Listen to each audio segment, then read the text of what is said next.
Flashback.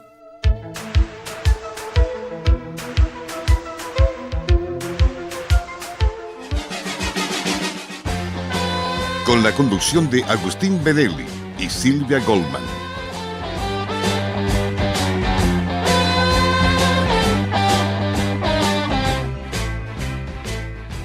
¿A dónde te llevan el viento de Colli y el fuego de Ima? Y las palabras de Alejandro.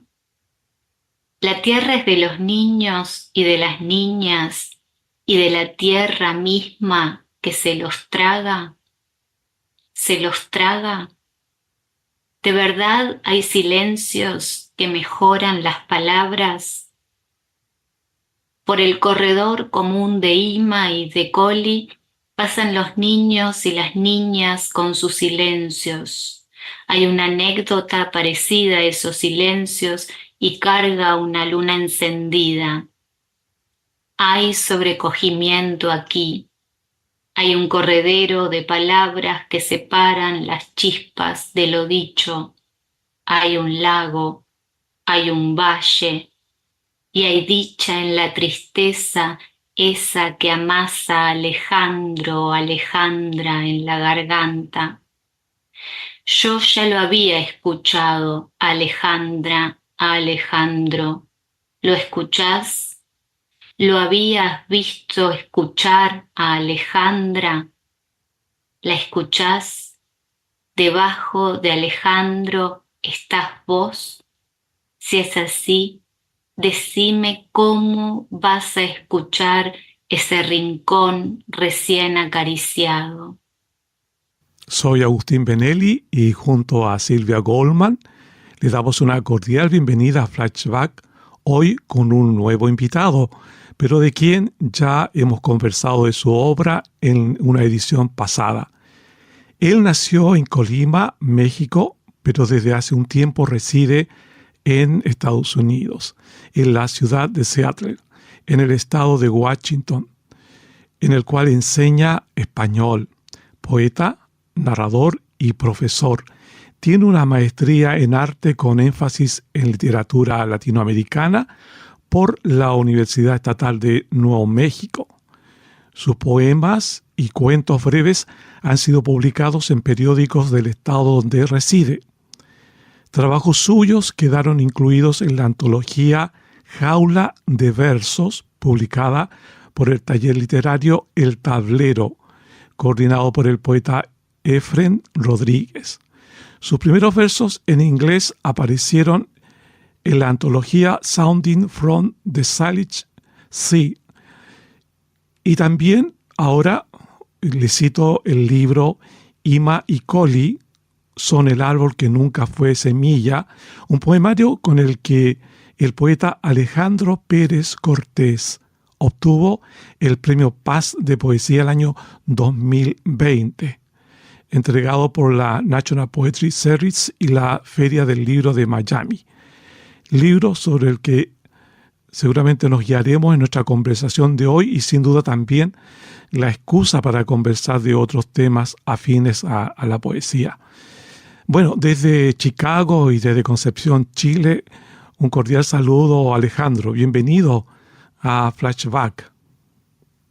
Hola Agustín, buen día. Hola Silvia, buen día. Muchas gracias por la invitación y gracias a todo el auditorio presente. Espero que disfruten nuestra charla y que sobre todo nos divertamos juntos. Gracias. Te comento, Alejandro, que escuchando tu respuesta a la pregunta ¿qué es la poesía? Yo empecé a pensar en algunas cosas afines al concepto de poesía que es difícil de asir. Entonces, tú sabes, como yo, Alejandro, que muchachas y muchachos de ayer están hoy bajo tierra. Y algo que les falta a ellos y algo que nosotros tenemos, o por lo menos yo así lo considero, el espíritu. Y pensando en la expresión espíritu, pensando en el concepto de la Tanaj como Ruaj, pensaba que también es difícil decir esta idea del espíritu. ¿Qué es el espíritu que el ser humano tiene? Pero llegar a la conclusión que así como la poesía, el espíritu se expresa y cuando se expresa nosotros vemos el espíritu, pero no sabemos ubicarlo donde está porque es como un viento, algo invisible.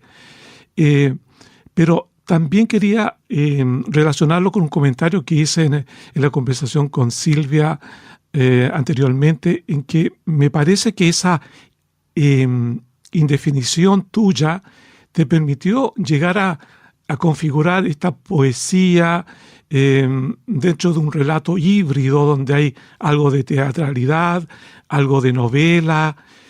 No sé si eso de alguna forma influyó en ti. Es la pregunta que te hago para comenzar nuestra conversación.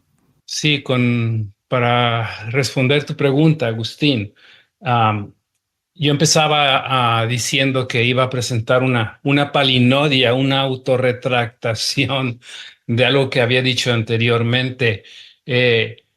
Claro que me identifico con esa expresión de Bolaños de no saber lo que es la poesía, aunque a veces creo que llego a entender lo que es la poesía, pero al final del día digo, no sé lo que es la poesía, pero de cierta manera esa autolibertad, ese no encerrarme en un concepto definido a manera de candado, pues me permitió crear Ima y Coli, donde de pronto parece que es una prosa poética o un relato chiquito o un poema. Y sin duda yo creo que es válida la experimentación de géneros y estilos que propone esto, no saber lo que es la poesía. Es interesante esa palabra candado que utilizas, ¿no? Porque me da la idea de que claramente es un espacio de libertad o de exploración de un ejercicio libre, la escritura en tu caso. Y quería preguntarte, Alejandro, en el texto que leí yo un poquito estaba jugando con el tema de la escucha, porque creo que cuando te leía escuchaba muchas voces, ¿no? Que se iban como murmullos o susurros, habitando mi lectura. Por ejemplo, la de Rulfo, especialmente eh, la de esa tierra que es Lubina. Y bueno, por supuesto, Alejandra. Las escucho. ¿Qué de cierto hay en eso? ¿Qué escuchas llevaron hay en estas escrituras, si es que escuchas algo? Bueno, primero es muy generosa tu comparación al ver la voz de Rulfo o de Alejandra Pizarnik en lo que he escrito. Gracias, porque en lo personal, a veces a veces o no, o más bien muchas veces me gusta considerarme un aprendiz de la poesía. Entonces, si de pronto el lector encuentra un paralelo, una voz, un hilillo musical de estos gigantes de la literatura, si los encuentras en lo que he escrito, pues me halaga que me comparen con ellos. Pero sí, efectivamente han sido escritores a quienes he leído. Por otra parte, soy de Colima, nací en Colima, México. Por supuesto, el Comala al que Rulfo se refiere no es el Comala literal geográfico que tenemos allí en Colima, pero quien es de Colima sin duda ha leído a Rulfo, sin duda conoce a Rulfo y ha crecido con Rulfo debido a todo este paralelo y toda esta cercanía que él creó a través del Llano en Llamas y de Pedro Páramo. A veces, Alejandro, a mí el concepto de espíritu creo entenderlo y de repente se me escapa. Y yo pensaba al releer tu libro que sin duda que el espíritu de Alejandro está ahí en ese texto. Y la comunión que tú tienes con el espíritu de Alejandra, de Rulfo, te lleva a tener esta cercanía y se puede percibir en el texto o lo pueden percibir. Es ineludible que cuando escribimos, a pesar de que creemos una voz poética, siempre estamos diciendo algo de nosotros, siempre. Creo que sí. Ya anteriormente se ha dicho que no hay nada nuevo bajo el sol en lo que se refiere a literatura y que uno en estos tiempos modernos es eco de otros ecos.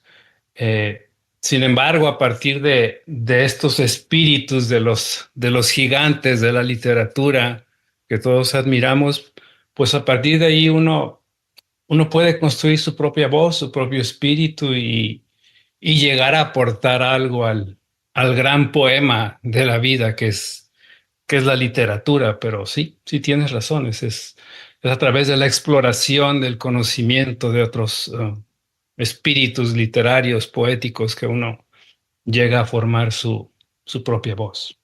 Creo que sí es. Alejandro, mientras conversábamos un poquito por fuera, me decías algo interesante que quería retomar, que tenía que ver con el tema de la música que buscabas en tu escritura, en este ejercicio, digamos, de dar con ese hilillo musical, como decís vos. Y me encantaría que compartieras con la audiencia cómo es ese proceso en el que, cómo vas construyendo vos tus versos. Sí, gracias, Silvia. Pues te decía, una vez que he terminado el texto y que desde mi perspectiva tiene lo que buscaba, me autoleo en voz alta y suelo grabar mi voz. Y una vez que tengo la grabación, me escucho y entonces eso me da la oportunidad de decir, bueno, le corto este verso, le pulo aquí, le pego allá y entonces puedo lograr eso que tú defines como verso escalonado, y que ciertamente es mi intención hacerlo así, a manera de escalera que sube y baja con ese ritmo. Entonces es mi proceso, es mi etapa final del texto, grabarme, escuchar mi voz y a partir de ahí trabajar en la sonoridad, en la musicalidad del texto. Mientras te escuchaba, me sonreía porque también hago lo mismo. Me grabo para escucharme y ver ahí algún defecto, algo que haya que corregir. Yo creo que muchos poetas utilizamos la tecnología para poder pulir el poema. Y a propósito de poema, yo quiero que la audiencia, Alejandro, conozca tu poesía, tus textos, un texto. Te pido entonces ahora que nos puedas leer para poder así el auditorio tener alguna precisión respecto a uno de los poemas de este tremendo libro que has escrito. Claro, Agustín. Pues voy a leer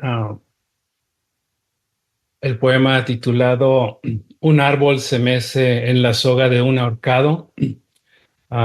Quizá como un poquito de background, aunque ustedes ya lo mencionaron en la edición anterior del programa.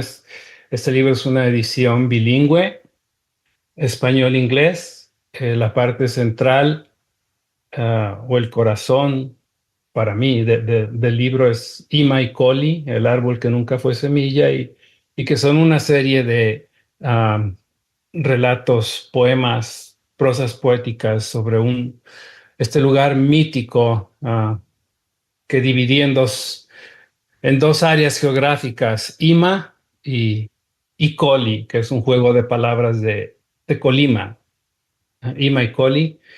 Y la tablilla número 1, un árbol se mece en la soga de un ahorcado, dice así: en el norte de la tierra se encuentra Collie. En Collie sus habitantes creen que el lago es el principio de todo. Es deber de los padres narrar a sus hijos la historia del lago. Y aquellas tardes junto al lago, preguntan los niños de Collie con sus ojitos llenos de luz. Fueron el principio de todo. Madre, ¿dónde están aquellas tardes? Se han ido, pero volverán. Y en una de esas tardes, un día volverá el árbol. Pero en la región de Ima, que se encuentra hacia el sur de Collie, sus habitantes niegan la existencia del lago. Los habitantes de Ima creen en el valle del crujir de la tierra. Y dicen, allí en el valle, allí crujió la tierra, allí creció el árbol. En la soga de un arcado es donde se mece un árbol. Este es el fin del poema número 1 o tablilla número 1. Gracias, Alejandro. Me parece muy interesante en este texto, ¿no? Que se puede sentir el génesis, ¿verdad?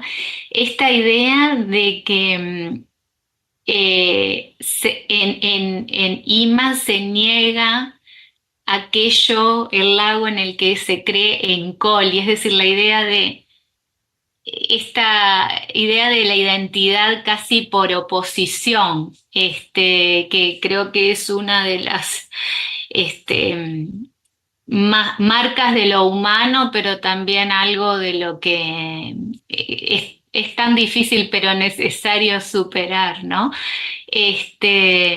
Y bueno, quería preguntarte un poquito sobre esto, cómo surgió, digamos, este génesis en particular, en que si fue completamente intuitivo o si está como marcado por ciertas experiencias o la presencia del lago, el valle. Supongo que eso tiene que ver también con la geografía, pero más allá de la geografía, ¿no? Un poquito qué hilos identitarios quizás puedan haber aquí o cómo se va conformando lo humano. Sí, mira, mi padre, que ya ha muerto, era un arqueólogo amateur, un arqueólogo que se hizo a sí mismo arqueólogo autodidacta y, y mis recuerdos van a la niñez cuando caminábamos entre los cerros, entre las montañas y él tenía esta especie de olfato que le daba por escarbar un pico, una pala, veía la configuración de la tierra, del lugar donde estábamos y ahí decía, aquí escarbamos. Y Colima es una zona rica en arqueología. Y de ahí yo veía que él sacaba toda clase de figurillas en barro, en cerámica, desde utensilios para la casa, ollitas, vasitos, monitos, figuritas, juguetes. Y, y allí se remite mi inicio o mi génesis de Ima y Collie con las experiencias que viví a su lado. Y el resto, pues, viene precisamente de la zona geográfica, las constantes visitas a un lago al que íbamos cuando era niño y los árboles. Y yo creo que todo eso es lo que eventualmente generó Ima y Collie. Sí. Pero también percibo, Alejandro, el desarraigo, es decir, la expulsión de un territorio, así como en el Edén, Adán y Eva fueron expulsados, de alguna forma tú eres expulsado, tienes que alejarte de Colima. ¿Hay algo de eso? Sí, pues resido en Washington, resido en Seattle, como muchos mexicanos, sudamericanos, centroamericanos, eventualmente dejamos nuestra tierra, ya sea por buscar mejores oportunidades, por aventura, porque había algo interno que que nos decía que había que salir de ahí. Entonces sí, claro, está ese autoexilio, ese autodestierro um, que lleva uno y que vive con nosotros, que hemos dejado el lugar donde nacimos. Sí, tienes razón. Alejandro, y la última pregunta te la va a hacer Silvia, porque ya estamos muy cerquita de finalizar nuestra conversación. Bueno, sabes, Alejandro, que yo también viví en Seattle. Y ahí también hay, sí, y hay muchos lagos, ¿no? También el lago te persigue, se va contigo.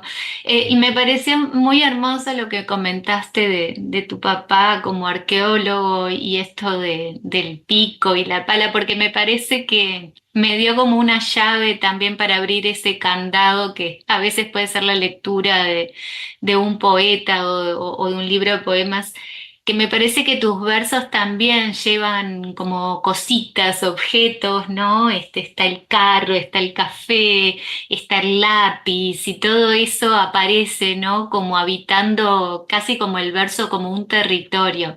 Y para terminar quería pedirte, si es que tenemos un poquito de tiempo, si nos podrías leer ese gran poema que es el poema que escribiste sobre Alejandra Pizarnik y con el que ganaste el premio de Poesía en Abril, el concurso de Juana Gergen. Claro que sí, Silvia. Le doy lectura y el título es Alejandra Pizarnik y sus 4 hermanas muñecas, Alfonsina, Silvia, Antonieta Rivas y Virginia. Alejandra, háblanos de las muñecas de esa foto. Sí, yo estaba en la foto y en esa foto no quise salir yo. Estaba allí, pero arranqué la parte donde estaba yo.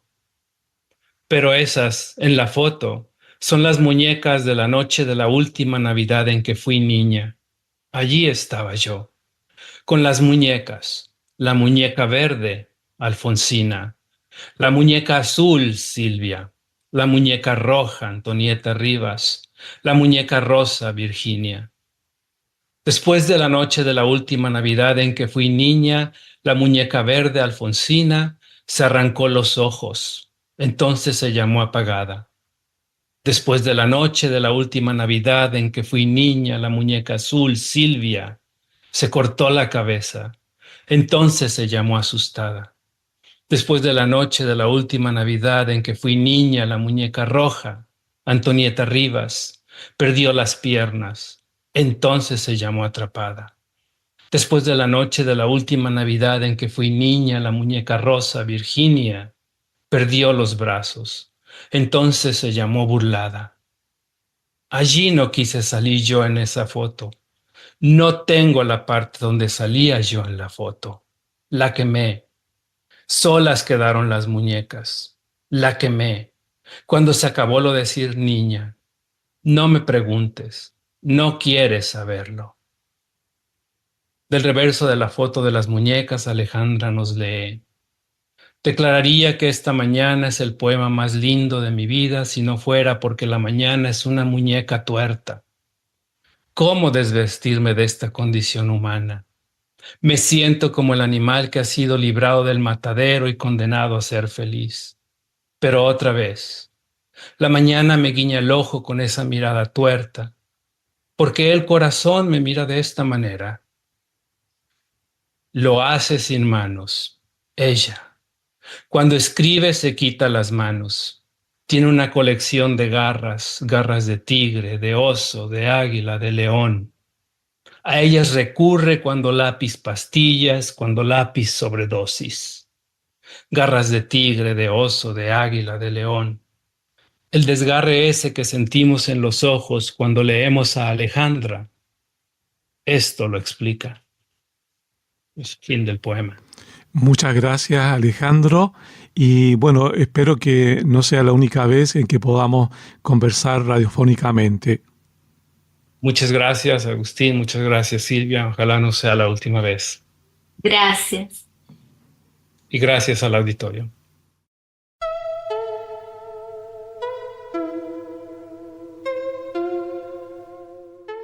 Flashback.